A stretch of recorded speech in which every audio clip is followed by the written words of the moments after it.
This video presentation is made possible through financial support from the Pasco Foundation. Think about it. How do you react when you see someone who is disabled? Do you look away? Walk quickly by? 1 in 10 people live with some form of disability. Perhaps we could all use a touch of understanding. I think it's very important to be aware that in any grouping of people, you're going to find someone with disabilities. Ready to have a good time? Okay. Some will be very obvious and some will be invisible. There are going to be people with disabilities who need our understanding. I know that there are some people that I've been uncomfortable with and that I feel like I'd rather not be with. Have you ever had that feeling? There was a little boy who was teased because he wore braces, and he'd go hide behind the dumpster because the kids would tease him. She couldn't stand that. So she started giving little lessons to her second graders, and then it grew from there. A Touch of Understanding is a team of volunteers dedicated to the mission of helping promote not just tolerance but acceptance for all individuals. We have a team of people, half of whom are disabled, and we go out to schools to educate young people regarding disabilities. How many people have talking watches in here? Anybody? Why do you think I need a talking watch, you guys? The time is 7:04 p.m. Because I can't see. So everybody close your eyes for me. That is what I see when my eyes are wide open. It helps them to understand that any challenge can be overcome. If you just spend a few minutes with me, you realize she's just like my mom, or she's just like my sister or my auntie or anybody else that you might know, and it breaks down those barriers.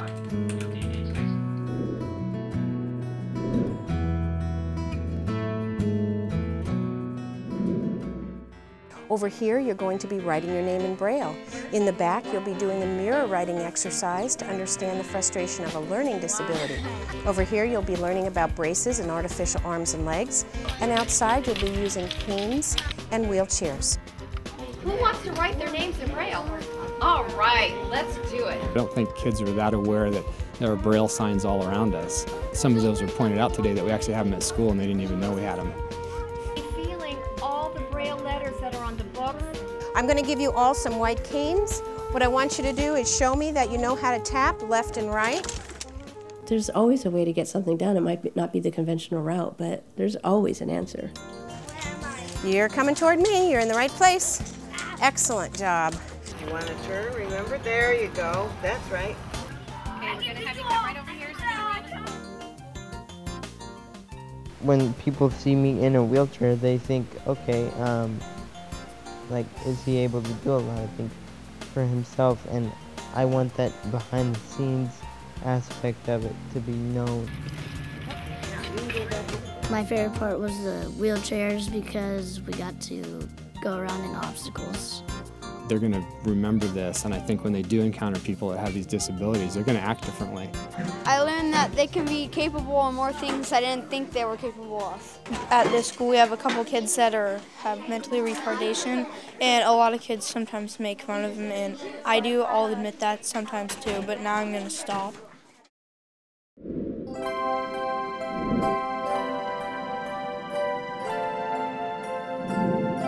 Do me a favor and squeeze your hand as tight as you can, as tight as you possibly can get it.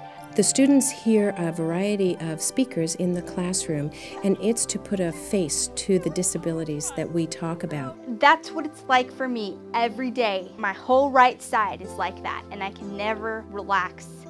I had a stroke at birth, which caused a disability called hemiplegia. It caused my right side to be weaker than my left. And we talk about the fact that we all have things that make things harder for us. Some things you can see, some things you can't.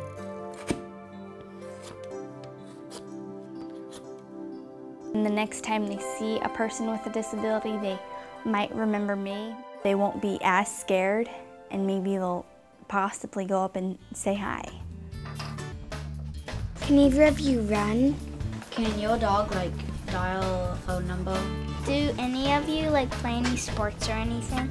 We are open to any questions that they have, and that anything that comes out of our mouth will be the truth, so that they can quickly understand the whole message of disabilities and the fact that people just want to make connections. I want you to see what the hook feels like. So if you hold your hand out like this, I'll just go right down the row. These are life skills a lot of the times that I think we teach her, and it's people skills. So if you meet someone that uses one of these, do you need to be afraid of it? No. Not at all.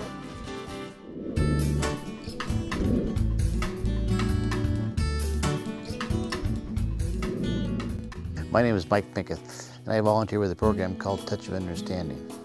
I like to race cars, I like to go fast, I like to fly airplanes fast, I like to go supersonic. I crashed at cars at near 300 miles an hour. That left me as a bilateral below elbow amputee. And life's gotten better every day since then. With my tools, I can do the same things that you do. I'm just like you are.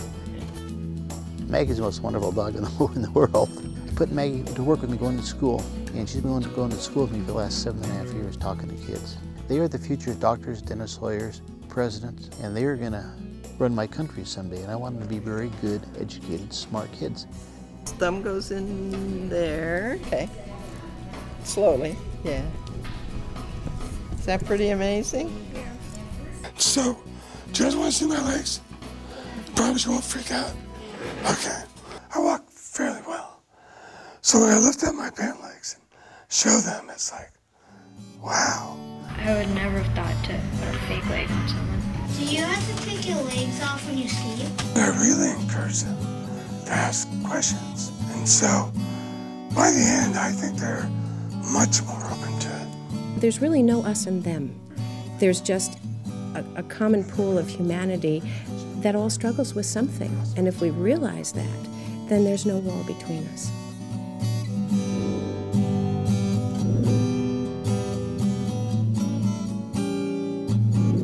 We present to approximately 4,000 students a year, and that's constantly growing. We're trying to print our name looking in the mirror. Thomas Edison, who invented the light bulb, had learning disabilities. The Wright brothers had learning disabilities. We usually start at about 7 or 8 years old. That would be about 2nd grade, and we go all the way up through adult groups. We want to grow the program beyond the greater Sacramento area, and so that's a challenge for us as well, is to bring this statewide and then nationwide, because there is definitely a demand across the country. I think that would just be fantastic. The more people we reach, the better. We welcome volunteers who have disabilities to come on as speakers and share their insight and experiences. We welcome others to come on and help the students as they go through the activity station. And we're always looking for people who would enjoy being real partners with us in this mission in a financial way. This is an opportunity to really put yourself in somebody else's place without having to live their life forever, but to get a different perspective. That's what keeps me coming back. How many of you felt a little weird about this stuff when we first started? And how many of you feel a whole lot better now that we talked about it? So, next time you meet someone with a disability, how will you react? And I've always been kind of a little, not really afraid, but just wondering. And now I feel much better about it. Will you turn away, or will you reach out to shake a hand? How do you do? Next time I see a person with disabilities, I'm going to introduce myself because of the activities today. If we have changed your perspective, now you have a touch of understanding.